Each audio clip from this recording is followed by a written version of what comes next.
Here is the 2024 Lexus NX 350 F Sport and Atomic Silver. New this year, we're getting a 450 Plus, which is a plug-in hybrid, and over 300 horsepower, but this is no sleeper underneath the hood either. You're getting over 70 horsepower more than the 250, so which variant is one of the sweet spots for Lexus with some pros and cons? I'm Anthony from Hawkeye Rides, and in the front, you're getting bi-LED headlights and daytime runnings. Gloss black elements are going to be highlight throughout the vehicle, starting with the enlarged grille that has the L badges that go into the larger L logo, and the gloss black elements continue on the side curtain, which keeps the sport heritage to the F Sport.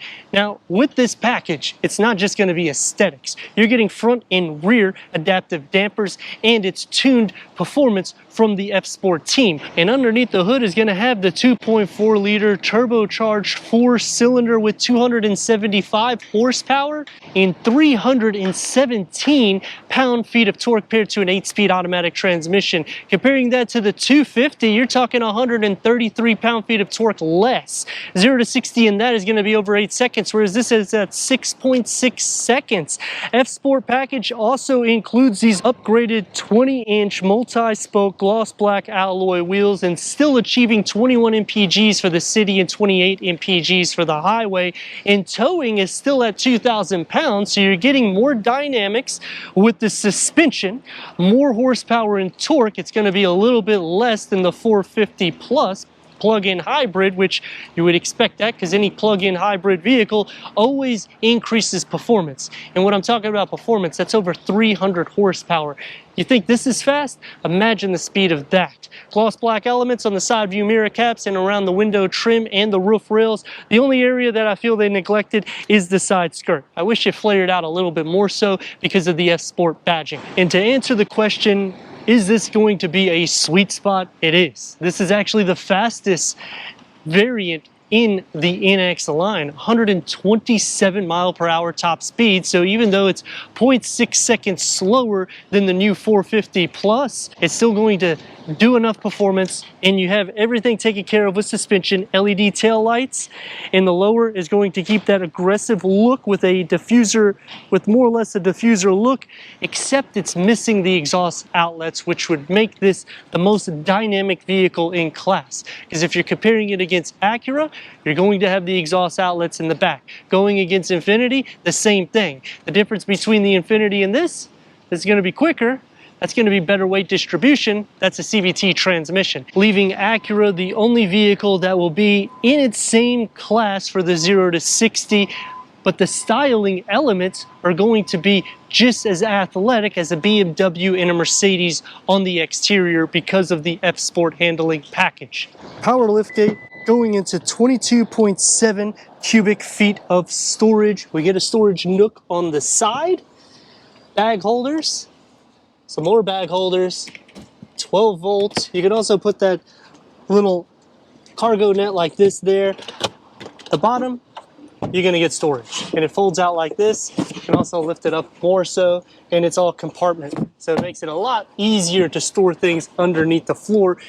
Because I'm tall, you can do this in the back. If you're not, you're gonna have to go to the back door. At a 40-60 split, that's going to increase cargo to 46.9 cubic feet. It has a wide opening, it sits up a little bit.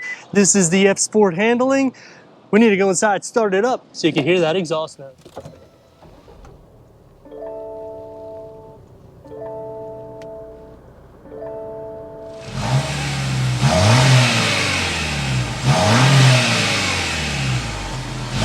Ten-way power seat adjustment, new look upholstery, heated and ventilated seat with the F Sport badging. It's going to be bolstered more sporty than the standard headroom and leg room. It's going to be more of a sport interior design because of the F Sport. The dash will get the gloss black elements that's going to surround both of the air vents, more of a driver focus with a 9.8-inch Lexus interface with touchscreen, Apple CarPlay, Android Auto, Sirius XM, AM, FM, streaming Bluetooth audio. Put it into reverse and we get trajectory with the lines that expand out. You can change the camera image and you can take those lines completely off. dual climate control settings, which you have on this lower lip here, where you can use the actual rotary knobs and to turn on and off the sound system and to use the volume. So I like that you get some physical buttons.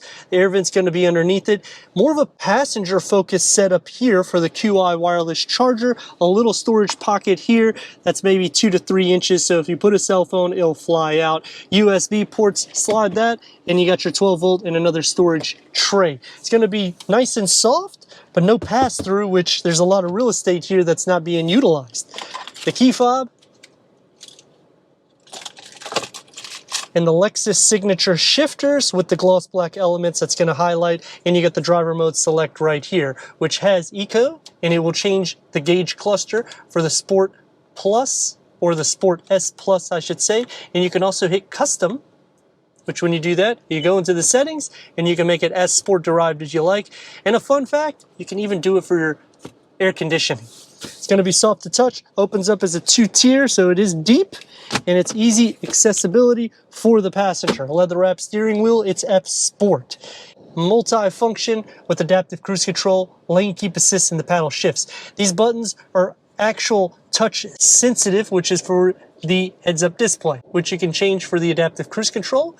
You can also toggle through here to change the design layout for the top or the bottom. This will be for the bottom, which can go through an array of information for the driver. And you can do the same thing for the top. You can see the fuel or any information for the driver. Auto dimming rear view mirror with a moon roof, and the door is going to go into the dashboard with that pattern design that is only found on the doors. Push to get out, or you can just simply open it this way too. One touch up and down for all the windows, soft to touch where it needs to be, and a medium-sized storage pocket with a beverage holder carved out, and a little hidden storage pocket for the driver. Headroom, and the nice thing here is these recline. And when you're considering a smaller SUV, you can relax. But by doing that, leg space is going to be a little bit more cramped. If I sit normal up, I have more space, storage behind both of the front seats, air vents, USB 12 volt, armrest with cup holders, and the door is going to get the same sport design with that pattern that is only found on the door panel. Soft to touch where it needs to be, one touch up and down for the windows, and the same thing, push or pull, with about half the size of the storage as the front. Sliding into the center, the rails are pushed up enough. You're not going to be able to put your feet here unless you have a really small foot. So you'll be sharing a little bit of feet space, butt and shoulder space will be shared a lot more so because of the width of the vehicle. Headroom though, is perfectly fine for anyone over 6 foot. To explain how crazy this variant is at the price, it's just a touch over $50,000. You have more horsepower and torque than any vehicle in its class, including BMW, Mercedes, Audi, Acura, Infiniti. The list is just crazy what they're doing with the 350. And in the F Sport handling package, you're getting the dynamic dampers for the front and the rear. F-tuned suspension, so it will make it a little bit more performance driven, which gives you that 0 to 60 at 6.6 seconds, which it may not sound like it's super fast, but anything in the 6-second margin is a lot faster than the majority of the vehicles on the road. We have it in Sport S Plus. Here we go.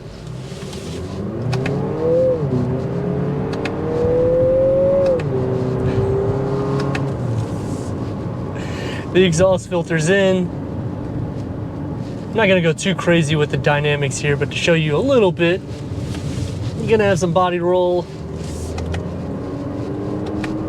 The engagement is very pleasurable.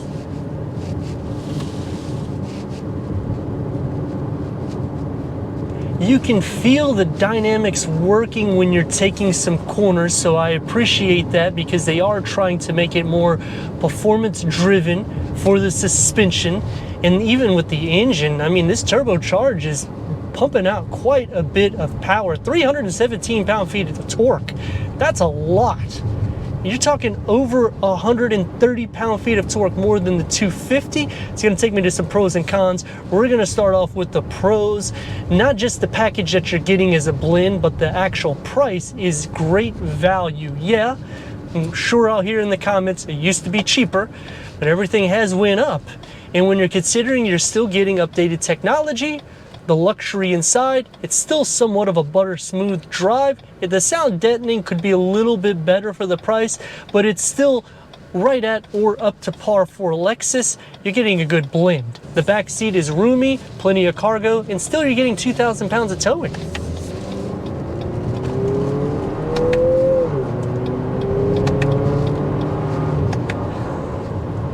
It just screams. Taking it to some cons, you still have the seat settings similar to Toyota where you sit up high. I feel like my head is on the headliner because of the way the seat is positioned. The plus is they've raised the door panels in the dash a little bit more so than the Toyota variant, in which it feels a little bit more sporty and dynamic because you can't put the seat down any lower than it is. And when you're tall, it almost makes you want to go into the RX because of the way the seat is. The fun to drive factor is there.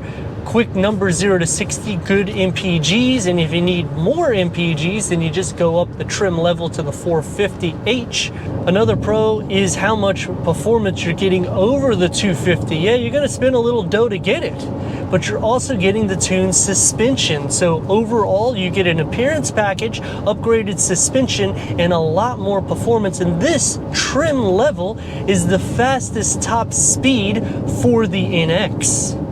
Some cons, it starts getting a little bit more pricey as you go up the tier. So if you want that new 450, you're gonna have to fork out a lot more dough to get 0.6 seconds quicker 0 to 60. I understand you're not really looking for it in that trim. You're looking for MPGs in which you will get that. We put it into eco mode so we can see and hear the difference if we're going to hear the exhaust note or not. The center cluster, kind of wish they added a pass through because there is a lot of real estate that is lost inside this center area. I do like that it opens up two ways in the passenger or driver side, so it makes it a little bit more accessible. Driving it in eco feels like the engine's just bogged down. Put it into Sport S, just go back into Sport S Plus, livens it up a little bit more so. I like the grip to the steering wheel, soft materials throughout the cabin. They do a good job covering the harder materials and polishing off the plastic elements that is found throughout. Turn radius at a stop point. It's gonna receive about 2 lanes, and let's rock and roll.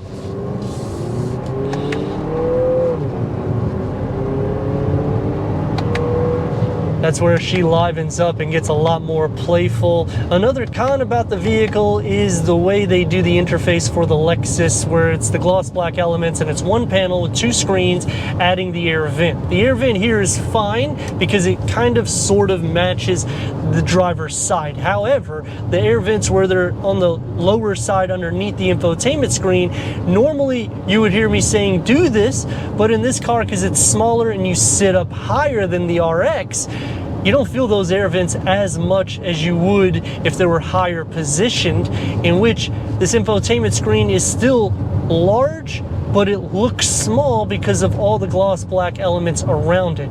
Going back to the rival perspective, this is a value hands down, because if you go to BMW, you're going to be spending about $55,000 give or take to get something that has the M Sport exterior styling. But then once you start going up to around 60 grand, you're going to be getting the M40, which has a lot more power than this, and it's a lot more dynamically correct near a 50-50 weight distribution. The same thing when you go to the bins. You're going to be hovering about a $5,000 savings from the 350, but if you start tacking on some performance to that for a few $1,000s more, it's going to be a lot different. Basically a completely different animal, which this is a sweet spot because you're hovering right at the $50,000 threshold, so you're getting the blend of performance.